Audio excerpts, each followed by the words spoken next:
Alright, magandang umaga na ho sa lahat natin ng mga viewers Luzon, Visayas at Mindanao all over the world. Welcome naman sa ating panibagong video, panibagong reaction, mga ka-action, mga kakamping. So may nais lang ho ako na i-share ho sa inyo.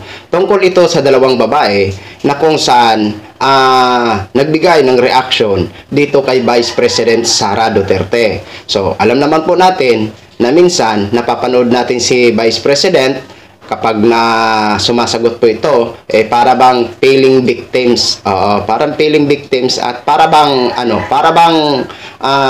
feeling niya napakagaling niya.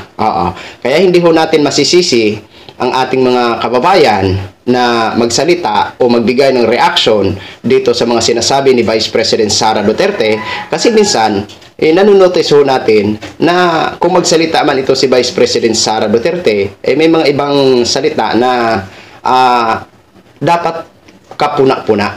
Kaya ito na ho ang nagiging buwelta ng ilan sa ating mga kababayan. So ito ho mga ka-action, panoorin po muna natin itong isang video at isusunod natin ang isang video. Tingin nyo ba si VP Sara nagrereklamo dahil si First Lady Lisa Marcos umaattend daw ng event sa kasagsagan ng bagyo. Ikaw nga, nag-outing ka sa Quezon, November 6, nagpunta ka ng Quezon para mag-outing ka, official ka.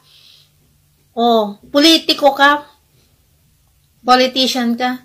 Si First Lady, kahit saan yan pumunta, hindi naman yan politiko, a-attend yan ng event kung gusto niya.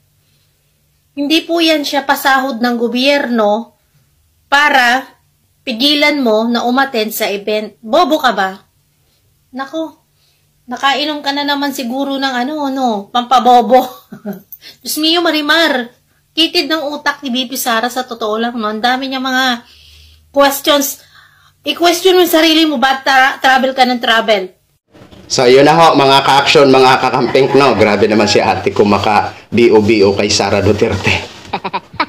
Pero tama naman po ang kanyang sinasabi. Ito, second demotion ko lang sa naging opinion ni ate girl, no? Tama naman po. Si First Lady ay hindi po talaga yan pinapasahod ng taong bayan.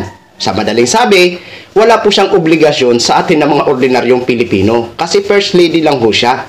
At kung saan man siya pumunta na mag-party-party, wala ho tayong pakialam doon. Dahil wala ho siyang obligasyon sa atin ng mga ordinaryong Pilipino. Unlike naman dito kay Vice President Sara Duterte, siyempre, public official ho siya, inilik ho siya ng taong bayan, may obligasyon ho siya sa atin na mga ordinaryong Pilipino. Diba? At yun nga ho, na sana kapag may mga kalamidad, sa tuwing may kalamidad, dapat makita ho natin ang presensya ni Vice President Sara Duterte maliban sa kanyang mga tulong na pinamimigay. Dahil yan po ang pinaka-importante sa ating mga kababayan, sa atin na mga ordinaryong Pilipino, ang makita ang presensya ng ating mga opisyalis, hindi lang yung tulong. Ang mahalaga ang presensya tulad ng ginagawa ni Pangulong Bongbong Marcos. Kailan lang ba ito nagpakita ng presensya si Vice President Sara Duterte? Ang napapanood ko lang yung nagkaroon ng lindol sa sa Cebu. Pumunta ho siya doon, 'di ba? Nagpakita ho siya ng presensya. Tapos saan pa ba 'yon? 'Di ba? Pero sa mga paspas nga ho ng mga kalamidad, ang nakikita ho natin si Mr. President Bongbong Marcos ang nandyan laging present at agarang tulong. Okay? Ito ho, pakinggan ho muna natin ito mga ka-action, mga kakamping, ang isang video. At sumagot na nga itong si Sara Duterte sa mga parinig o panawagan sa kanya na magtrabaho naman siya dahil itong si Pangulong Bongbong ay mag-isang nagtatrabaho, tumutulong sa mga nasalanta ng bagyo. Ito ang sagot niya. Siya lang daw ang nakakaalam kung kailan niya gustong magtrabaho at walang makakapagsabi sa kanya. At yung pagpunta niya doon at pagparty niya sa isang resort during na may bagyo, ang sagot niya, wala daw pakialam ang mga tao dahil pera naman daw niya at allowance niya as the Vice President ang ginastos niya. Ito naman ang masasabi. Nananawagan ako sa mga kaloyalista ko na manawagan naman na mag-resign na lang si Sara Duterte as the Vice President of the Philippines kung ganyan ang katwiran niya. Magtrabaho ka kung kailan mo gusto, manilbihan ka kung kailan mo gusto, paano pang saysay na ikaw ay sinesweldohan with allowance? Napakalaking sweldo niyan. Pera ng bayan yan. Kaya nananawagan ako, mag-resign ka na. Sara Duterte, kung yan ang paniniwala mo, mag-resign ka na. Yun lang. Yun na ho, mga ka-action, mga kakamping, no? Napanood na ho natin si Ate Girl. Aba, matindi din ang panawagan ni Ate Girl. Mag-resign na lang si Vice President Sara Duterte. Agree ho ako dyan. Agree ho ako dyan. Tama ho yan. Mag-resign ka, Vice President Sara Duterte. Total, itong mga supporters mo, pinapababa si Mr. President Bongbong Marcos, o ikaw, mag-resign ka na rin. Mag-resign ka na rin. At kung totoo man ang sinasabi ni ate, abay, nakakadismaya. Nakakadismaya. Kapag tumakbo ka kasi, bilang isang opisyal ng gobyerno,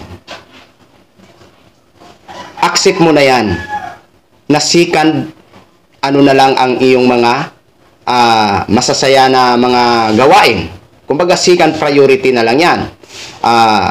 Example ko na halimbawa ang sarili ko. Halimbawa, kapag tumakbo ako ng bilang isang opisyal, no? So, ano bang priority ko? Ang masasaya kong buhay, ang pamilya ko, o ang taong bayan? Siyempre, ang taong bayan na ang priority ko. So, second na lang na priority ko itong masasayang ginagawa ko at ang pamilya ko. Ang priority ko talaga ay ang taong bayan. Dahil malaki po ang obligasyon ko sa taong bayan. Di ba? Nagigits nyo mga ka-action, mga kakampeng? Kayo, isipin nyo nga. Di ba? Kapag tumakbo tayo, halimbawa, ano ba ang priority natin? Siyempre, taong bayan na. Second priority na lang ang ating masasayang ginagawa at ang pamilya natin. Yun po yun. Kasi may obligasyon na ho tayo. Kung ganun lang naman, halimbawa, hindi tayo makaiwas na gumagawa ng mag-a-attend ng mga masasaya nating ginagawa, huwag na tayong tumakbo. 'Di ba? Kasi kapag tumakbo ka at manalo ka, alam mo na ang obligasyon mo at alam mo na ang priority mo. Walang iba kung hindi ang taong bayan. 'Di ba, mga ka-action? Kaya, yan, ang panawagan ni ate na mag-resign na lang si Vice President Sara Duterte at agree po ako sa sinasabi niya. Oo nga naman, mag-resign ka na lang kung ganyan ang pangatwiran mo. Dahil pinapasweldo ka ng taong bayan at inaasahan ng taong bayan na tutupad ka sa iyong mga obligasyon. So yun lang ho, mga ka-action, mga kakamping, no? Maraming salamat po sa ating mga viewers, Luzon, Visayas at Mindanao, all over the world. Ako po ang inyong lingkod, si The Action Man. Have a good day, everyone!